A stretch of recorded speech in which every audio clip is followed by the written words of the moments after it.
বাবার আমলের অর্জন, দাদার আমলের ট্রফি, বিশ্বকাপ, কোপা এসব নিয়ে আর্জেন্টিনার অহেতুক মাতামাতি।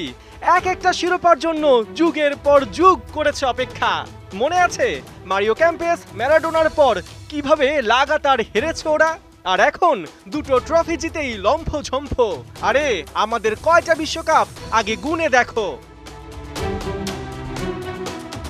কি কথাগুলো শোনা শোনা লাগছে? যদি কারো মুখে শুনে থাকেন তবে সাবধান।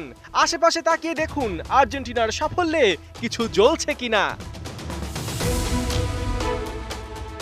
কথা হলো বাপদাদারা না হয় প্রিয় দলের বিশ্বজয় দেখে গেছেন, কিন্তু আপনি দেখেছেন তো? এখানেই আর্জেন্টাইন ভক্তরা সবচেয়ে ভাগ্যবান, যারা নিজ চোখে দেখেছে ম্যারাডোনা উত্তর আর্জেন্টিনার পুনরুত্থান, পেয়েছে দীর্ঘ প্রতীক্ষার পর সাফল্যের অমৃত স্বাদ।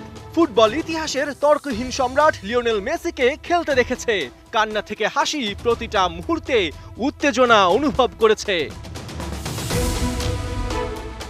ভুলে গেলে চলবে না 28 বছর পর কোপা আমেরিকা জয়, কিংবা 36 বছর পর বিশ্বকাপ জিতলেও গেল 20 বছরে আর্জেন্টিনাই লাতিন ফুটবলের সবচেয়ে সফল দল। শুরু করা যাক কোপা আমেরিকা থেকে। 2004 থেকে 2021 কোপার 6 আসরে সবচেয়ে বেশি 5 বার ফাইনাল খেলা দল আর্জেন্টিনা, যেখানে 4 বার রানার্স আপ হবার পর 2021-এ মেসিদের হাতে ওঠে লাতিন ফুটবলের শ্রেষ্ঠত্বের শিরোপা। ফিফা বিশ্বকাপের শেষ 5 আসরে আর্জেন্টিনার দাপট দেখেছে বিশ্ব। ফাইনাল খেলার দিক থেকে ফ্রান্সের পরেই আর্জেন্টিনার অবস্থান।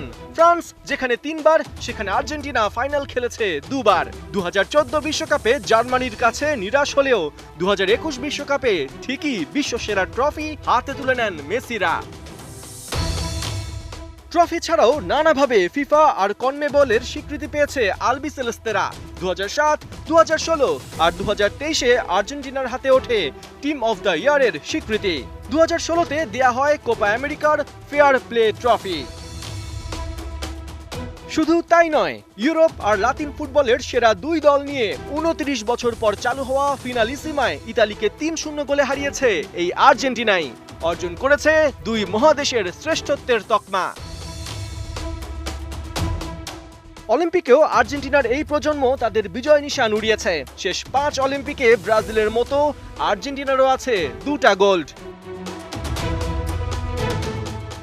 আর্জেন্টিনার সবচেয়ে বড় প্লাস পয়েন্ট, প্রজন্মের পালা বদলে তাদের খাদে পড়তে হচ্ছে না। মেসি, ডি মারিয়া উত্তর আর্জেন্টিনার হাল ধরতে এরই মধ্যে দাঁড়িয়ে গেছেন Julian Alvarez, Lautaro Martinez, Enzo Fernandez, Dybala, এমিলিয়ানোর মতো এক ঝাঁক তারকা, যারা এরই মধ্যে পেয়েছে বিশ্বজয়ের স্বাদ, শিখেছে ওয়ার্ল্ড ফুটবল ডমিনেট করার কলা কৌশল।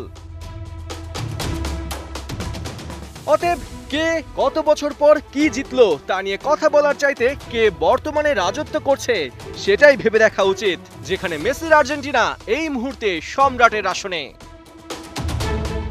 পার্থ বণিক, ৭১।